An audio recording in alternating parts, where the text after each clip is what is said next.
Hello everyone, course UPSC में आप सभी का स्वागत है। आज हम देखेंगे इंडियन पॉलिटी प्रैक्टिस सीरीज। इस सेट में हम देखेंगे कुल 10 से 15 एमसीक्यू जो कि अति महत्वपूर्ण है। इन्हीं से सब लगभग शब्दों को इधर उधर हेर फेर करके क्वेश्चन पूछे जाते हैं। इस सेट में हम संविधान की प्रस्तावना से संबंधित अलग अलग क्वेश्चन देखेंगे। तो चलिए आज का हम पहला क्वेश्चन देखते हैं। इस क्वेश्चन में आपको मतलब इस सेट में जितने भी आपके क्वेश्चन सही हो उनको जरूर बताइएगा आप। चलिए पहला क्वेश्चन है, प्रस्तावना में संविधान का क्या निहितार्थ है। तो आपको ये बताना है कि प्रस्तावना में संविधान का क्या निहितार्थ है। ए दिया हुआ है मूल दर्शन, बी दिया हुआ है प्रत्यक्ष लोकतंत्र, सी दिया हुआ है समाजवादी स्वरूप और डी दिया है नास्तिक राज्य। तो बताइए इनमें से प्रस्तावना में संविधान का क्या निहितार्थ है। उम्मीद है सभी लोगों ने आंसर लगा लिया होगा। जिन लोगों ने लगाया ए अर्थात मूल दर्शन तो बिल्कुल सही है, मूल दर्शन है। हमारे वहाँ प्रत्यक्ष लोकतंत्र बिल्कुल भी नहीं है, प्रत्यक्ष लोकतंत्र अगर पूछ लिया तो गलत है।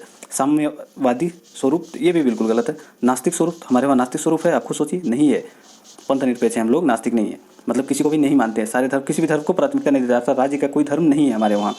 चलिए आज का दूसरा क्वेश्चन देखते हैं। दूसरा क्वेश्चन है, भारतीय संविधान की उद्देशिका के संदर्भ में निम्नलिखित कथनों पर विचार कीजिए।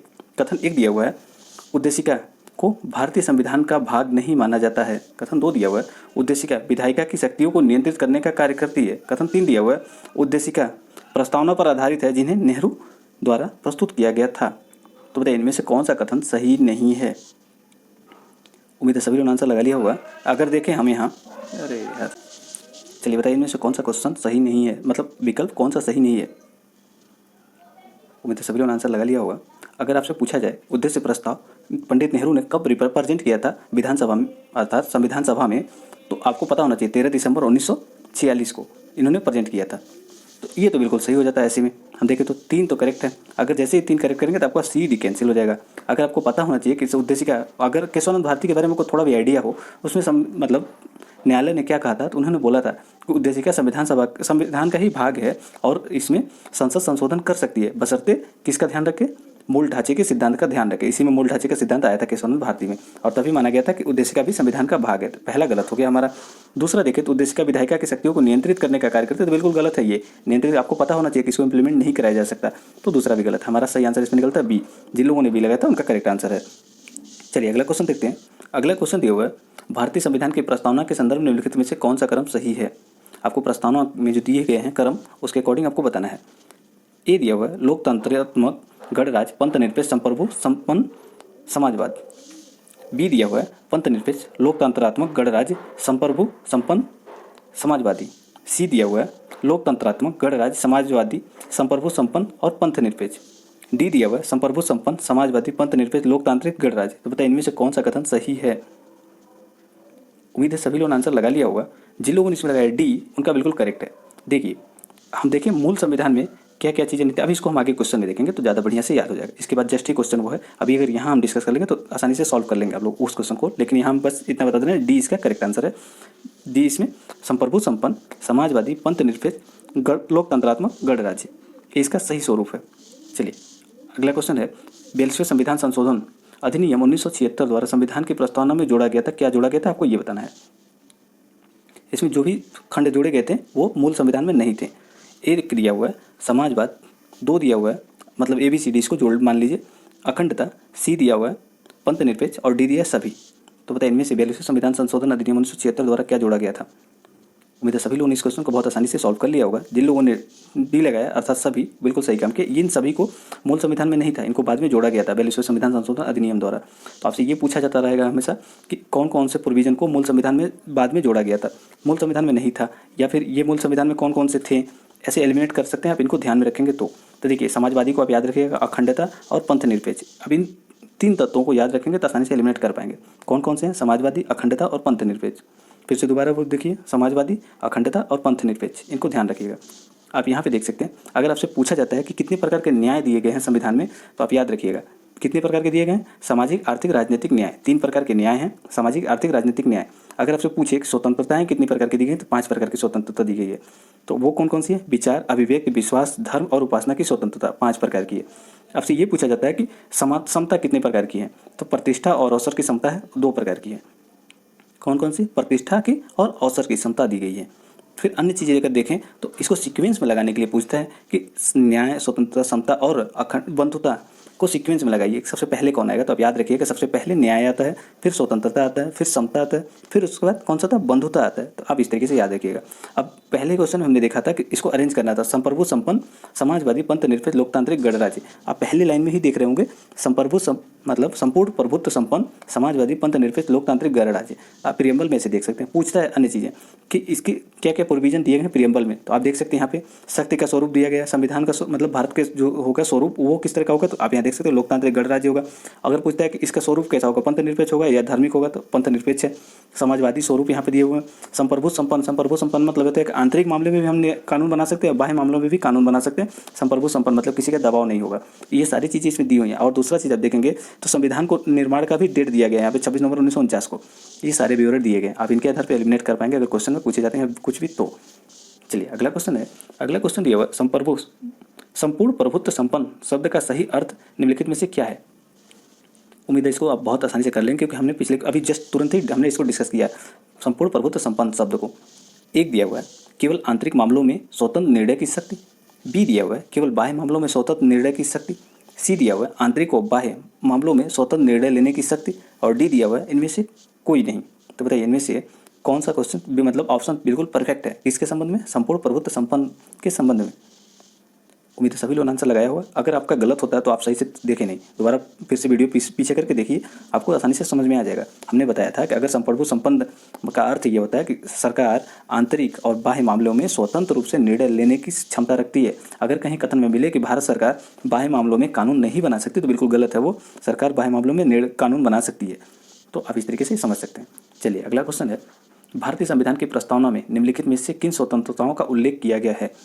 एक दिया हुआ है धार्मिक स्वतंत्रता, दो दिया हुआ है आर्थिक स्वतंत्रता, तीन दिया हुआ है अवसर की स्वतंत्रता, चार दिया राजनीतिक स्वतंत्रता, पाँच दिया विचार की स्वतंत्रता। तो बताइए इनमें से कौन सा विकल्प बिल्कुल सही है। उम्मीद है सभी लोगों ने आंसर लगा लिया होगा। देखिए अगर आप पढ़ रहे थे जब हम, तो आपको थोड़ा सा भी अटपटा लगा हो आर्थिक स्वतंत्रता देख करके, अगर यहाँ भी नहीं लगा तो राजनीतिक स्वतंत्रता देख करके, तो आपको बिल्कुल सही चल रहे हैं आप। आपको यहाँ पे थोड़ा सा अटपटा लगना चाहिए कि यहाँ पे आर्थिक सामाजिक आर्थिक राजनीतिक न्याय है या फिर स्वतंत्रता क्या है यहाँ पे। तो आपको बता दें कि ये दोनों न्याय से संबंधित है। यहाँ पे न्याय का प्रोविजन किया गया है, न कि तो आप जैसे दो को कट करेंगे तो आप आसानी से आंसर पे जा सकते हैं। सी इसका करेक्ट आंसर है। यहाँ पे अगर देखें न्याय के संबंध में मतलब स्वतंत्रता का, तो आपको पता होगा कि धार्मिक स्वतंत्रता और विचार की स्वतंत्रता तो है, यहाँ पे अवसर की समता है, स्वतंत्रता नहीं है। ऐसे में हमारा सही आंसर सी है, सी करेक्ट आंसर है। अब यहाँ पे देख सकते हैं कि स्वतंत्रता की वहाँ बात की गई तो कितने प्रकार की स्वतंत्रता है, 5 प्रकार की, हमने पहले डिस्कस कर लिया था।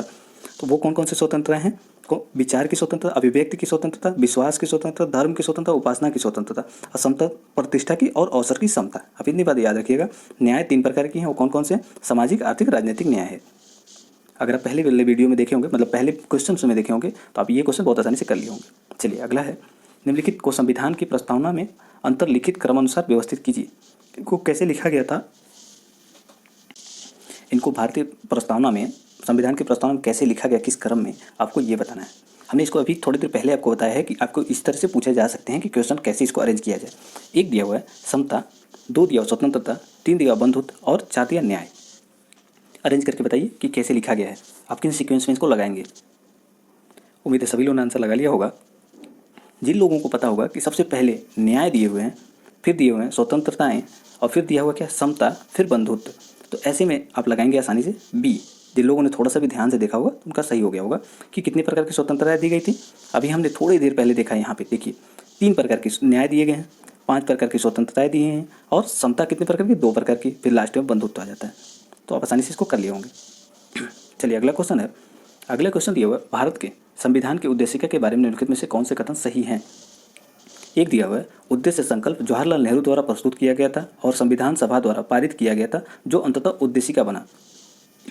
दो दिया हुआ है उद्देशिका का विचार संयुक्त राज्य अमेरिका के संविधान से लिया गया था। और तीन दिया हुआ है समाजवादी पंथ निरपेक्ष शब्द 42वें संविधान संशोधन 1976 द्वारा अपनाया गया। चार दिया हुआ है उद्देशिका भारत के नागरिकों के मूल अधिकारों को समाहित करती है। तो बताइए इनमें से कौन सा कथन सही है। उम्मीद है सभी लोगों ने आंसर लगा लिया होगा। अगर देखें हम उद्देशिका भारत के नागरिकों के मूल अधिकारों को समाहित करती है तो बिल्कुल गलत है, उनके मूल अधिकारों को समाहित नहीं करती है। बाकी सारी बातें यहाँ पे सही हैं। पहला जो दिया हुआ है कि 13 दिसंबर 1946 को जवाहरलाल नेहरू ने जो उद्देश्य प्रस्ताव रखा था वही उद्देशिका बनता है, तो बिल्कुल सही है। पहला कथन। दूसरा देखें, उद्देशिका के विचार संयुक्त राज्य अमेरिका के संविधान से लिया गया है, तो ये भी सही है। और तीसरा जो दिया हुआ है, समाजवादी पंथ निरपेक्ष शब्द जो जुड़ा हुआ अखंडता, ये किससे है? ये 42वें संविधान संशोधन 1976 से संबंधित है, तो ये भी बिल्कुल सही है। तो इसका सही आंसर ए है। जिन लोगों ने ये लगाया था उनका करेक्ट आंसर है। चलिए अगला क्वेश्चन है, भारतीय संविधान की प्रस्तावना संशोधित संस्करण है, किसका संशोधित संस्करण है, आपको ये बताना है। एक दिया हुआ है नेहरू रिपोर्ट का, बी दिया हुआ है अगस्त प्रस्ताव का, सी दिया उद्देश्य प्रस्ताव का, और डी दिया उपयुक्त सभी। तो बताइए, भारतीय संविधान की प्रस्तावना किसका संशोधित संस्करण, मतलब उसमें संशोधन करके इस समय का जो प्रस्तावना है उसको लाया गया था। उम्मीद है सभी लोगों ने लगा लिया होगा सही आंसर।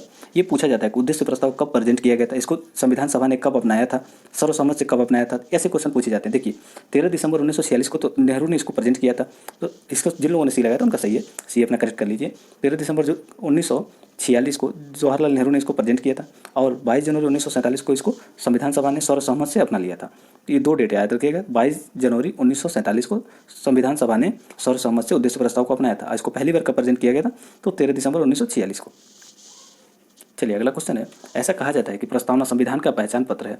भारतीय संविधान की प्रस्तावना निम्नलिखित में से क्या प्रकट करती है, आपको ये बताना है। ये हम लोगों ने टेस्ट सीरीज में ये क्वेश्चन कर रखा है, लेकिन बस थोड़ा सा स्वरूप डिफरेंट था उसमें। एक दिया हुआ है प्राधिकार का स्वरूप स्रोत, दो दिया हुआ है भारतीय राज्य की प्रकृति, तीन दिया हुआ उद्देश्य, और चार दिया हुआ अंगीकृत करने की तिथि। तो बताइए इनमें से किसका किसका विवरण दिया हुआ है किसमें, हमारे प्रस्तावना में। उम्मीद है सभी लोगों ने आंसर लगा लिया होगा। जिन लोगों ने एक लगाया था बिल्कुल सही है। देखिए प्राधिकार का स्वरूप स्रोत क्या है, हम भारत के लोग, मतलब नागरिक हैं यहाँ के। इसके स्रोत, शक्ति के स्रोत कौन है, नागरिक। भारतीय राज्य की प्रकृति क्या है, पंथ निरपेक्ष, आपको पता होगा। उद्देश्य क्या है इसके, नागरिकों को सामाजिक आर्थिक राजनीतिक न्याय स्वतंत्रताएं ऐसे सबको स्थापित करना। अंगीकृत करने की तिथि तो हमने दिखाया ही था आपको, तो बिल्कुल सही है, इसका सही आंसर है ए। चलिए अगला क्वेश्चन देखते हैं। अगला क्वेश्चन है, संविधान सभा ने सर्वसम्मत से उद्देश्य प्रस्ताव को कब पारित किया गया था। अभी हमने थोड़ी देर पहले इसको डिस्कस किया है। अब बताइए, एक दिया हुआ है 13 दिसंबर 1946 को, बी दिया हुआ है 22 जनवरी 1947 को, सी दिया है 30 जून 1947 को, और डी दिया हुआ है 26 नवंबर 1949 को। उम्मीद है सभी लोगों ने आंसर लगा लिया होगा, क्योंकि सब इसको हमने बहुत बढ़िया से पहले डिस्कस कर लिया था। अगर देखें 13 दिसंबर 1946 को, तो इस दिन तो इसको जवाहरलाल नेहरू ने प्रेजेंट किया था, लेकिन 22 जनवरी 1947 को सर्वसम्मत से अपना लिया गया था, और 26 नवंबर 1949 को अंगीकृत किया गया था। संविधान सभा ने संविधान को अंगीकृत किया था। तो सही आंसर इसका था बी। जिन लोगों ने बी लगाया था उनका बिल्कुल सही है। आज का सीरीज देखने के लिए धन्यवाद। आपके जितने भी करेक्ट हुए हैं आप नीचे बता सकते हैं कि आपने कितना सही किया। अगर आपको ये सीरीज पसंद आया तो अपने दोस्तों के साथ शेयर कर सकते हैं और लाइक कर सकते हैं।